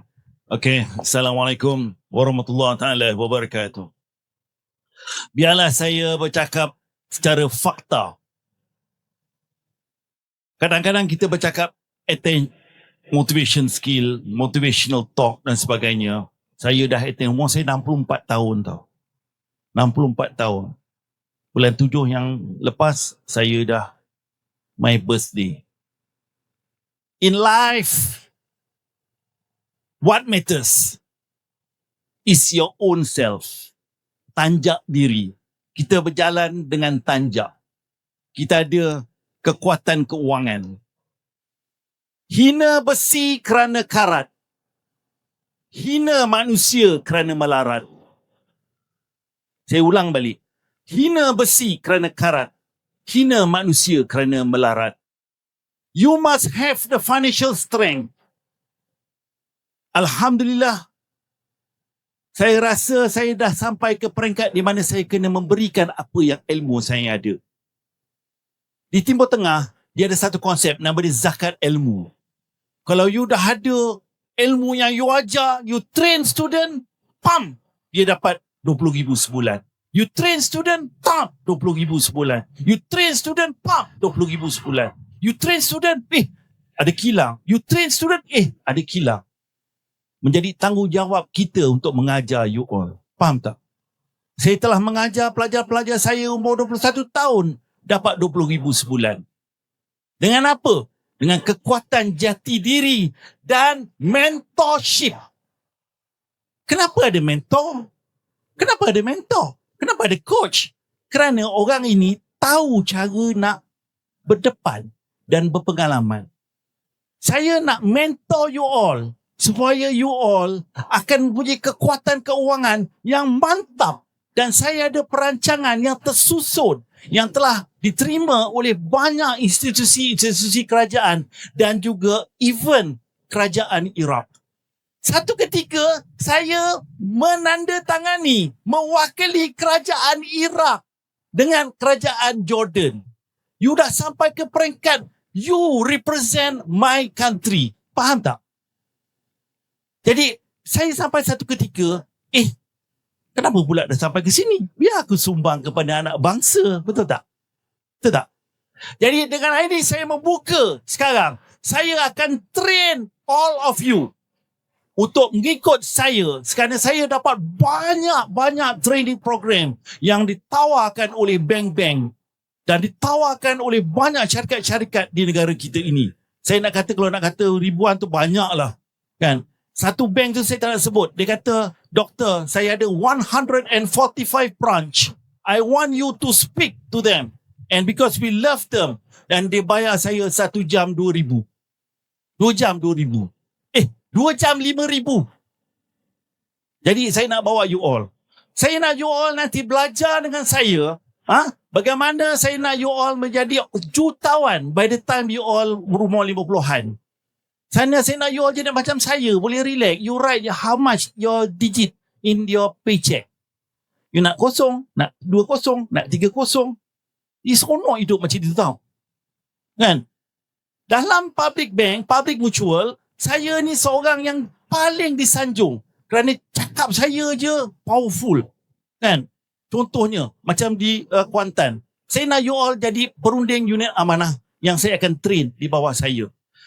Saya akan bagi you all banyak teknik-teknik. Kalau sekurang-kurang you tak nak pun tak apalah. Kan? You akan belajar macam mana nak belajar tentang bisnes dan buku-buku. Duit ni penting, pelajar-pelajar sekalian. Penting. Bayangkanlah 6 bulan daripada sekarang, you dah ada 5 angka. You boleh tolong keluarga you. Kan? Dengan digitalization sekarang ni, you tak payah keluar daripada Dungun. You duduk kat sini je. Kan? Dan you boleh juga, macam saya punya kawan saya tu, tim saya, dia duduk di Brazil.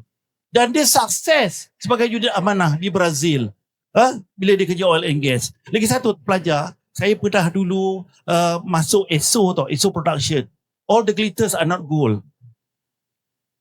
Dulu sebelum tu saya bank negara. Gaji berapa lah bank negara? Dapat gaji 4-5 kali ganda lebih besar daripada bank negara. Masuk bank negara tu, ESO tu apa benda ni? Saya jadi auditor. Auditor, banyak rahsia-rahsia you tak boleh cerita. Dekat bank negara pun saya auditor. Lepas tu saya jadi lecturer. Puasnya hati saya. Saya boleh bercakap.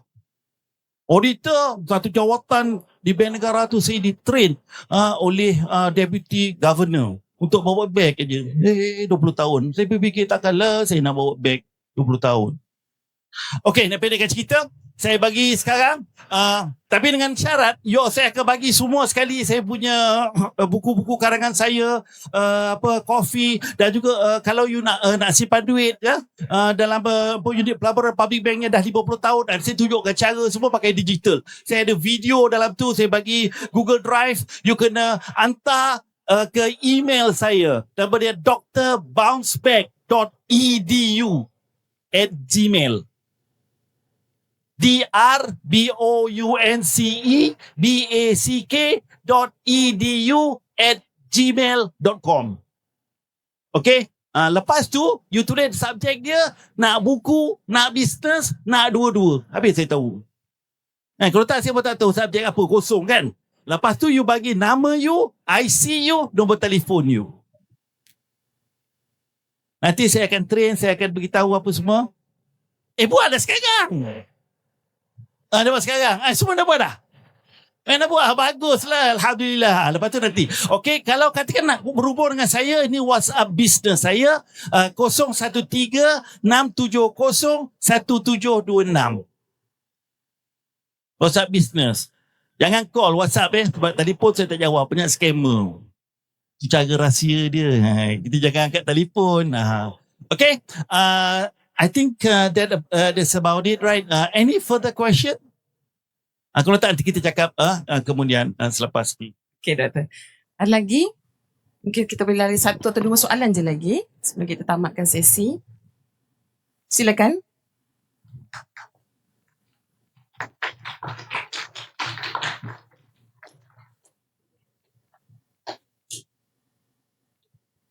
Sila nyatakan nama dan soalan ditujukan kepada panel yang mana.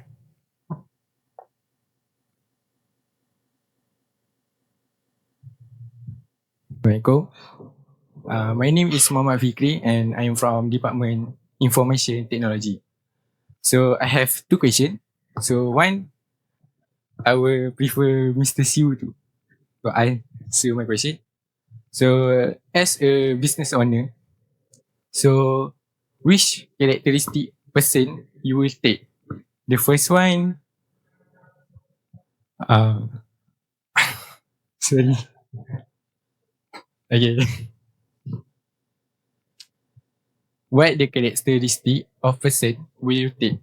So the first one, someone who has certificate but no skill, or someone who has skill but no certificate, or you will take someone willing to learn even start from the bottom.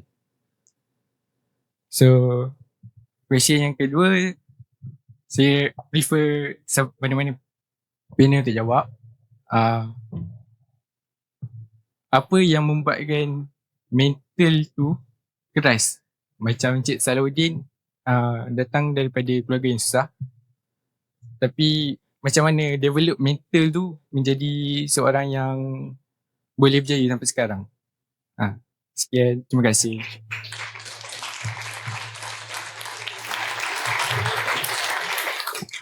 Okay, for me, for question number one, as I said, I come from a computer science student. I study only a certificate in programming, which is a basic program, C, that's about it, COBOL, Pascal, that's a long time. I don't think anyone here knows what is Pascal, what is COBOL. Oh, same era. Right?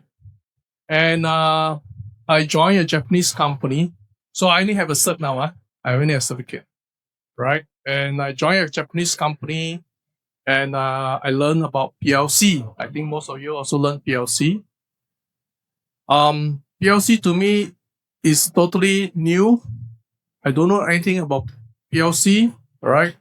But I learned PLC and I communicate basic programming to the PLC. That means I'm writing a software to communicate with PLC. That time already have Industry 4.0 already. They have already IoT. That was 30 years ago. But when times change, they call it IoT lah, Industry 4.0. I've been already doing that with a Japanese company. Okay. And I do conveyor systems whereby the system require to key in the data into the system to make sure they produce the mechanism at a faster pace. Okay. After that, I know there is a potential in this area, and I wanted to join Panasonic. Last time it's called Mashita. I want to join Mashita. And Mashita only hire those people with degree. I don't even have a diploma. Right? But what I does is that I work my way very hard. That means skills comes in. I learn about robots, AGV, auto-guided vehicle, auto storage systems, packing system, robotics, and so on. I become one of the very top programmer of PLC in Malaysia. All right. And they recognize me. And I wrote in to them, I have this knowledge. And they're willing to take me. Okay. So I'm the first person who, without degree, to enter Panasonic as a PLC programmer. So I believe that skills are very important. All right. Skills are very important rather than just a certificate. But the individual, the heart of learning is the most important.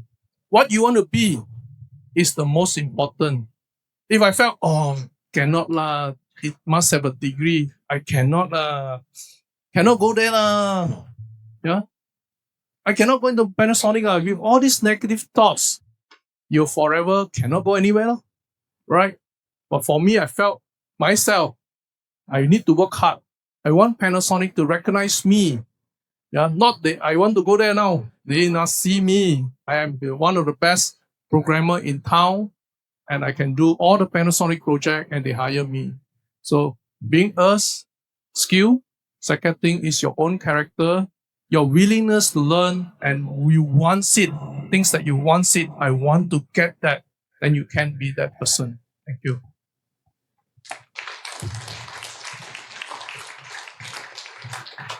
Okay, saya menjawab soalan yang macam mana boleh cekal kan. Okay. Itu saya dah dulu. Sekarang you baru nak cekal sekarang kan. Macam mana you nak develop sekarang punya kecekalan. Okay.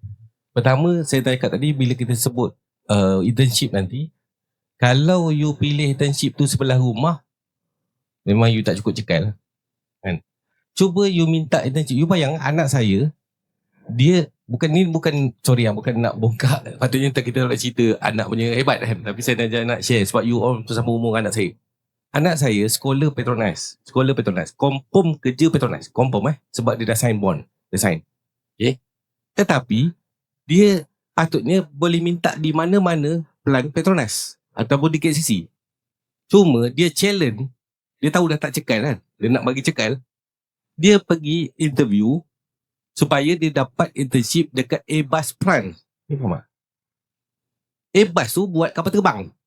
Tak ada kena-mengena dengan petroleum. You faham Saya tanya dia, kenapa tak pergi sana ambil course ataupun internship yang untuk related dengan oil and gas supaya balik nanti senang nak kerja. Dia cakap, kalau balik nanti, kan company Petronas akan ada training-training yang dah established. So dia akan dapat training sama dengan sudut lain. So kalau dia pergi dekat sekarang front, pergi dekat Airbus, dia dapat knowledge pasal lightweight material, which is mana tahu future kalau Petronas nak invest buat roket apa semua bagai, dia dah ada knowledge itu. Dia cari kesusahan itu, you faham So saya nak cerita, itu anak saya lah kan. Tapi saya tak ada suruh anak saya. Sebab anak saya yang lain ni sangat manja kan. Jawapannya mudah. Buat apa nak belajar sungguh-sungguh ayah? Kan ayah dah kaya, kita habis duit ayah kan. Ayat kan macam tu. Yang lain lah, yang kecil-kecil.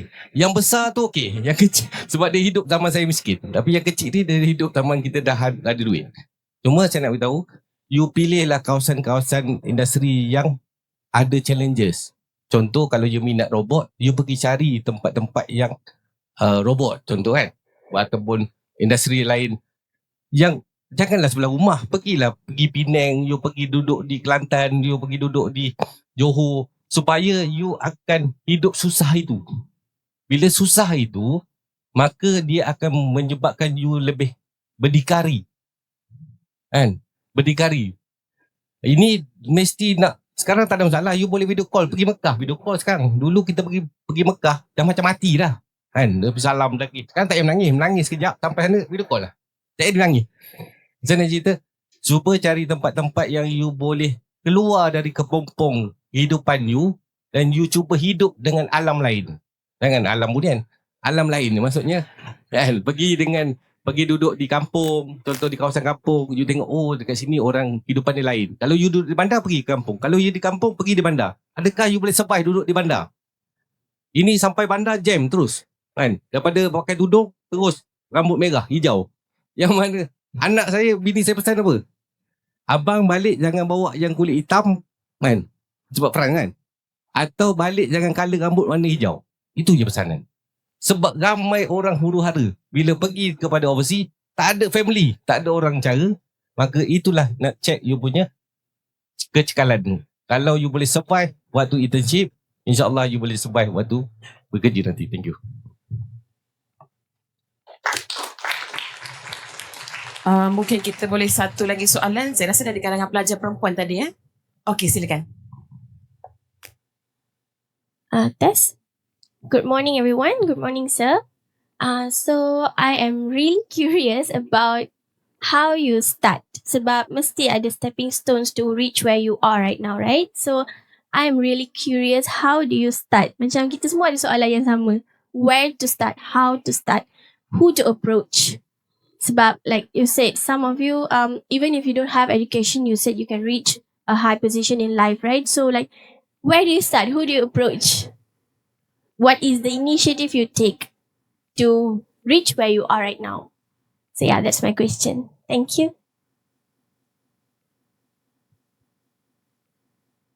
hard work, barrier, hit the wall. Here got one hole, here got one hole, right? Sometimes it's opportunity, right? Opportunity comes by, and you see if it's a good opportunity, you have to grab it. Yeah. If you see opportunity comes by and then just say, oh, it's good opportunity, but you just think about it and it goes by. Yeah. It may never comes again. For me, it's opportunity comes by. As I say, I work in a Panasonic, Mashita, and there's a group of people saying that they want to come out to do a business. And because I'm good in technical. So one of them is the salesperson. One of them is the manager. One of them is account. I myself is technical. It's a good combination. Finance, manager, managing, sales, and I'm a technical. 4 person came out. And I said, yeah, at that time, I think I was only about 26. I say, yeah, let's try, no harm because opportunity. And I'm young, no commitment, right? And we say, try. And that's how it started. Yeah. But it only lasts about less than 7 years because some want to migrate here, some have their own business and so on, and then left me alone. And again, I felt there is a good opportunity of building automation. That time was when doing a lot of factory automations. Yeah, anything you do with automation is good opportunity. Again, I say I'm going to take it. And I go and get, actually it's my customer. I asked him, he's technical. I asked him, why not you join me? And I become the sales this time. You become the technical. And we started with 5,000 ringgit. 5,000 ringgit. And we do projects which is more than 100,000 ringgit. It's quite impossible, but we negotiate with the client and say, you have to pay me down payment. I'm a small company, but I promise I will deliver. So, integrity is very important in business. The project that we do is all high-end project. When I go to building automations, the project I do is all the Tan Sri, Dato Sri, and so on. I don't know them. I cannot confront them. I cannot ask them to give me a project, but it's from referral. If my integrity is good, even if I code wrongly, I still deliver. Even if it's at loss, I still deliver. Yeah. So the integrity is very important. Yeah. Delivery time is very important, and your service. Because if you fail the project, our service is no good. The Tan Sri and the Tan Sri will talk. That's it lah. Finish. You got no more business at all. Yeah. And that's how it started. These are few points that I think is very important in life. And also another thing, like doctors say, mentorship. Yeah. You want to grow and want to continue. You will stagnant at certain level. Yeah, maybe you already make, let's say, 50 million, but you want to go above 50 million. You need a mentor who's already at 100 million, 500 million. You need those people who teach you. Yeah, that's where you go to talk to people, and that's where you go to network other people to learn from them. Continue to learn. In business, you always continue to learn. Be humble.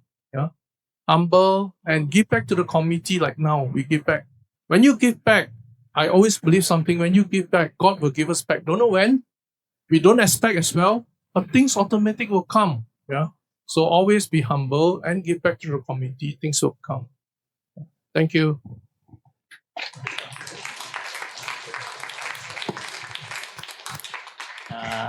Boleh saya bagi one last word kepada you all, yeah.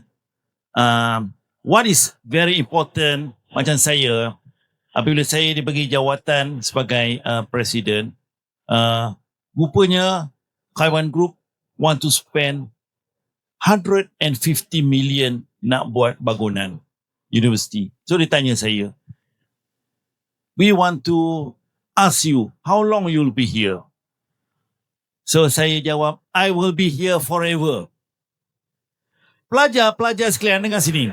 Satu hari nanti you all akan berdepan dengan keadaan interview.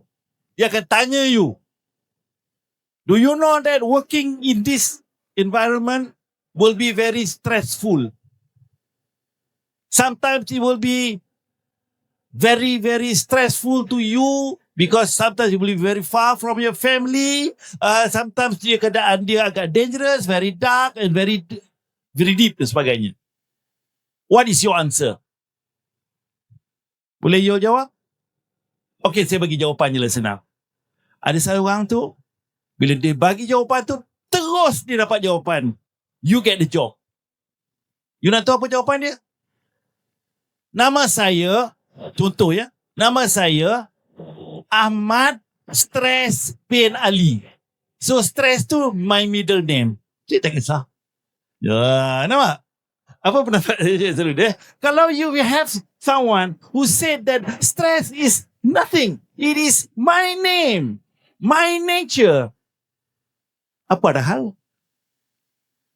Jadi falsafah saya, get things done. Get things done. Sebab tu apabila saya membuat satu kerja, kalau kerja tu tak siap, saya tak akan tinggalkan kerja tersebut. Walaupun kerja tu kecil, tapi I get things done.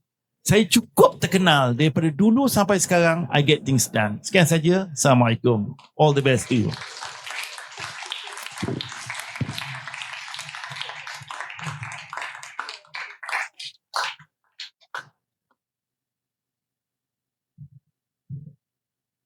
Saya rasa setakat itulah saja soalan yang kita terima daripada pelajar. InsyaAllah kalau ada masa nanti nombor WhatsApp pun dah ada.